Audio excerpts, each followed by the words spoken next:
$440 millones por un chip casi invendible, solo para mantenerlo encendido. No lo pagó el fabricante, lo pagó su propio cliente, para que no dejara de fabricarlo. Detrás hay un patrón que se repite 5 veces en la historia de la computación. El procesador más rápido pierde la guerra comercial. Y la primera vez que ese patrón se firmó fue en 1981, cuando IBM ahorró unos dólares en una placa.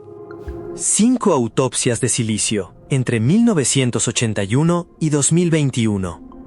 En las 5, el chip ganaba en los números y perdía en el mercado. En ninguna hubo un fallo de ingeniería. Hubo una decisión, con nombre y fecha. Vamos del funeral más pequeño al que sentenció 40 años. Empezamos por el que ganó un benchmark que no existía. El método es siempre el mismo, ficha por ficha.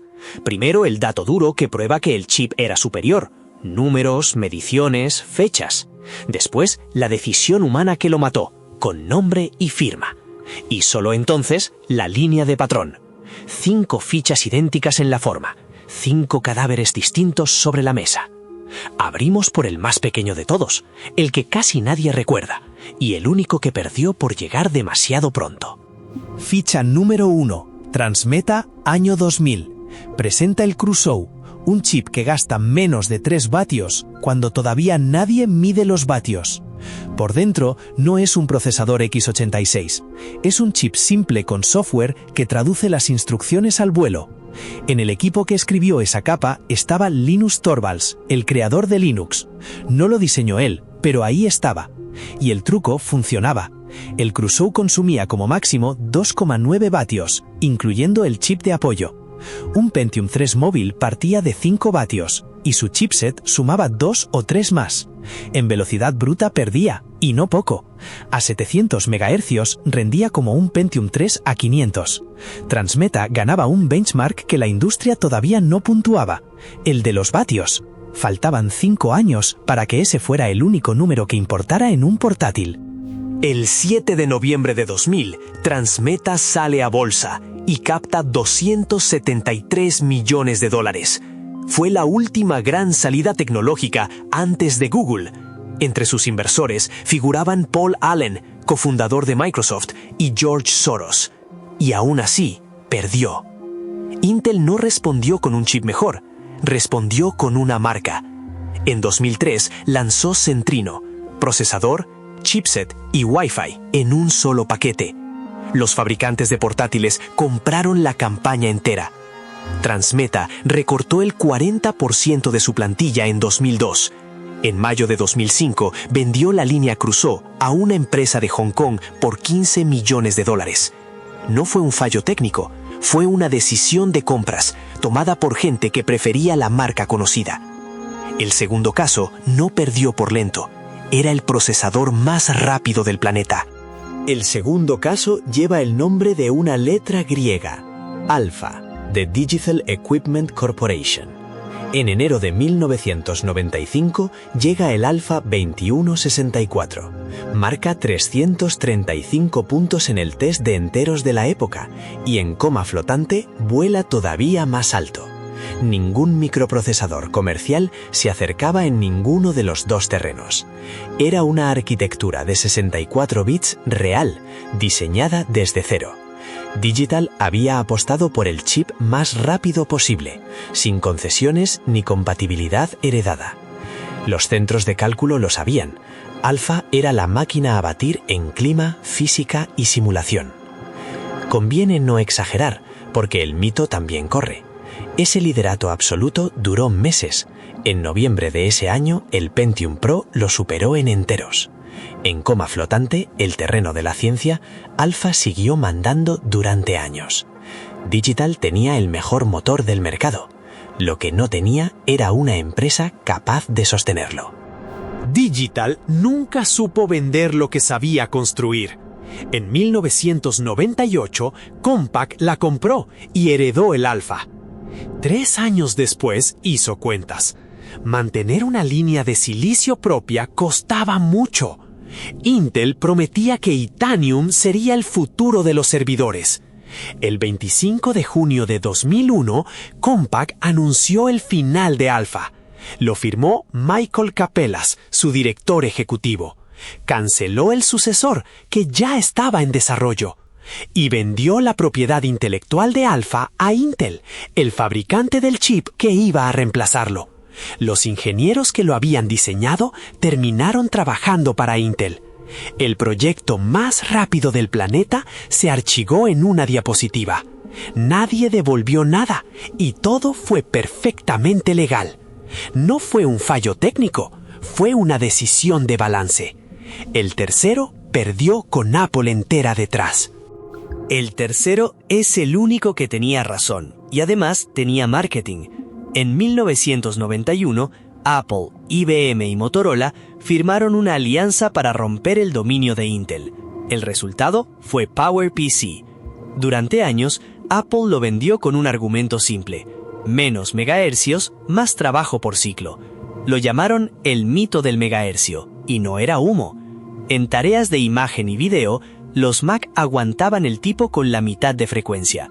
En 2003 llegó el Power Mac G5, con un chip que IBM derivaba de sus servidores. Apple lo presentó como el ordenador de escritorio más rápido del mundo. En varias pruebas de cálculo, lo era. El problema no estaba en el silicio de sobremesa, estaba en lo que Apple ya vendía más, los portátiles, y en una promesa hecha delante de miles de desarrolladores.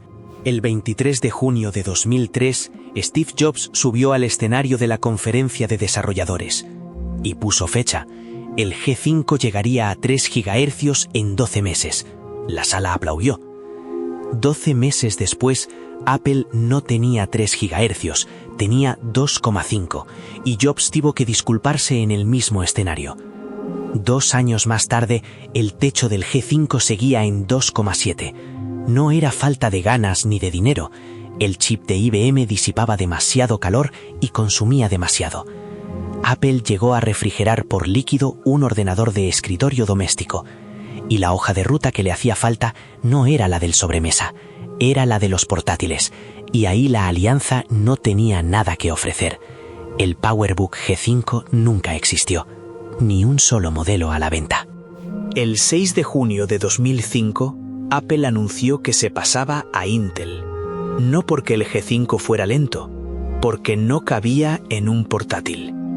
Tim Cook lo resumió después con una frase demoledora: la madre de todos los retos térmicos. Los Mac pasaron a llevar el mismo silicio que los PC contra los que competían. Apple no comparó velocidades, comparó hojas de ruta, calendarios de fabricación y vatios por milímetro cuadrado. No fue un fallo técnico, fue una decisión de proveedor, firmada en Cupertino. El patrón a partir de este punto cambia de forma. En los 3 primeros casos, la decisión llegó después de ver los números. Alguien miró un chip que funcionaba y lo apagó igual. En los 2 que quedan, los números nunca llegaron a la mesa. Se decidió por hoja de cálculo, por calendario y promesa. Y el primero de esos 2 es el más caro de la historia de Intel. Un chip que ganó la reunión años antes de existir. Ficha número 4. Itanium nació en 1994, de Intel y Hewlett Packard, como el sucesor anunciado del X86. Sobre el papel era la apuesta más ambiciosa de la industria. La idea era elegante: un chip que no decide nada por sí mismo. En vez de reordenar instrucciones sobre la marcha, el trabajo lo hacía el compilador, antes de ejecutar. Ese compilador tenía que ser el más inteligente jamás escrito. Nunca llegó a existir. Intel llegó a decir que el X86 tenía los días contados. La industria entera se apuntó igualmente. Hewlett Packard, Compaq, Dell, Silicon Graphics y Microsoft anunciaron soporte. Compaq apagó su alfa por esta promesa. Silicon Graphics abandonó su propia arquitectura. Los que se supone que saben también lo compraron. La prensa técnica ya lo llamaba Itanic, por el Titanic, antes de que se vendiera el primer servidor. Las previsiones eran de otro planeta. La consultora IDC proyectó que los servidores Itanium venderían cerca de $28.000 millones en 2004. La cifra real de ese año fue de unos 1.400 millones, un desvío del 95%. Lo que pasó en medio tiene fecha: 2003. AMD, la competidora pequeña, sacó una idea que Intel había descartado por poco ambiciosa: expender el x86 a 64 bits sin romper la compatibilidad con el software existente. Ningún cliente tuvo que reescribir nada, ningún departamento tuvo que justificar una migración. Intel tardó 2 años en copiar la idea de su rival pequeña. Itanium no murió por un problema de fabricación. Murió porque el mercado eligió no tirar lo que ya tenía. No fue un fallo técnico, fue una decisión de compatibilidad tomada por miles de clientes a la vez. Y sin embargo, Itanium siguió fabricándose 17 años más. Los documentos desprecintados del pleito entre Hewlett Packard y Oracle explicaron por qué. Hewlett Packard le pagó a Intel $440 millones. Era por seguir desarrollando Itanium entre 2009 y 2014. Después puso 690 millones más para estirarlo hasta 2017. Léelo otra vez.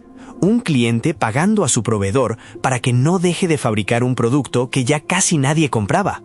El último diseño nuevo fue de 2017. Intel cerró los pedidos en enero de 2020. El último chip salió de fábrica el 29 de julio de 2021. Todo legal, todo firmado, y nadie devolvió nada. No fue una cancelación, fue una agonía programada y pagada por contrato. Queda el quinto, el más barato de todos y el más caro para el resto. El quinto caso es de 1979 y sigue afectando al aparato desde el que ves esto. Motorola lanzó el 68000, unos 68.000 transistores, registros de 32 bits y 16 megabytes de memoria direccionable. Un diseño limpio, moderno, sin costuras. Ese chip acabó en el primer Macintosh, en el Amiga y en el Atari ST. Enfrente estaba el Intel 8088, unos 29.000 transistores y una memoria partida en trozos de 64 kilobytes. Conviene no exagerar, el 68000 no era de 32 bits puros. Su unidad de cálculo y su bus de datos eran de 16. Motorola lo vendía como 1632. Aún así, era claramente superior. Más del doble de transistores y un mapa de memoria que no obligaba a hacer malabares. IBM montó un equipo pequeño en Boca Ratón, Florida, dirigido por Don Estrich. Le dieron un plazo: 1 año para tener un ordenador personal en la calle. Miraron el 68000 de Motorola y lo descartaron. No por rendimiento, nadie llegó a comparar velocidades en aquella sala. El 8088 tenía un bus externo de solo 8 bits. Eso permitía rodearlo de chips de apoyo baratos y ya disponibles. Motorola, además, no garantizaba volumen para la fecha de lanzamiento. Ese ahorro por unidad, multiplicado por millones de placas, valía más que cualquier ventaja de arquitectura. El 12 de agosto de 1981, IBM presentó su PC. Llevaba un 8088 a 4,77 MHz. Pagó rendimiento para ahorrar en la placa. No fue un fallo técnico, fue una decisión de coste y de calendario. Y decidió las 4 décadas siguientes de informática. 5 autopsias, 5 firmas distintas, un solo patrón. Coste de placa, cuentas de balance, hoja de ruta térmica, contratos y compatibilidad. Ninguna de esas palabras aparece en un benchmark. Por eso la pregunta del principio tiene una respuesta incómoda. Los 440 millones del arranque no compraron velocidad, compraron tiempo para una arquitectura que el mercado ya había enterrado. El chip más rápido pierde, porque la velocidad es una variable entre muchas, y casi nunca la que decide. Y esto no es historia antigua. Ahora mismo hay aceleradores de inteligencia artificial que superan a Nvidia en pruebas concretas, y venden una fracción. No pierden por lentos, pierden porque el software del mundo está escrito para el ecosistema del rival. Nvidia no vende el chip, vende años de código que ya funciona. Es exactamente el argumento que mató a Itanium en 2003. Cuando leas que un chip nuevo bate un récord, pregúntate quién firma la orden de compra. La guerra de los chips casi nunca la decide un ingeniero. Hora del diagnóstico. Sobre la mesa no hay un chip. Está la idea de que gana el mejor producto. La abrimos y no encontramos nada latiendo. El 68000 era superior y perdió por el precio de unos chips de apoyo. El Crusoe llegó 5 años antes de que su única virtud importara. El PowerPC tenía razón en el escritorio y no cabía en un portátil. El Alpha era el más rápido, y lo vendieron a su sustituto. Itanium era el peor de todos, y aguantó 17 años, porque alguien pagaba $1.130 millones por mantenerlo, conectado, vivo o muerto. La meritocracia técnica en la industria del silicio. Cadáver. No murió por un fallo técnico, murió por una decisión, 5 veces seguidas. Y la autopsia deja una marca en el informe. Lo que te llevas a casa no gana el mejor producto, gana el que resuelve el problema de quien firma. Si esto te sorprendió, busca nuestro video sobre MSN y Tuenti. Si te gustan los datos, busca Dinero en Cifras. Suscríbete y pide la siguiente.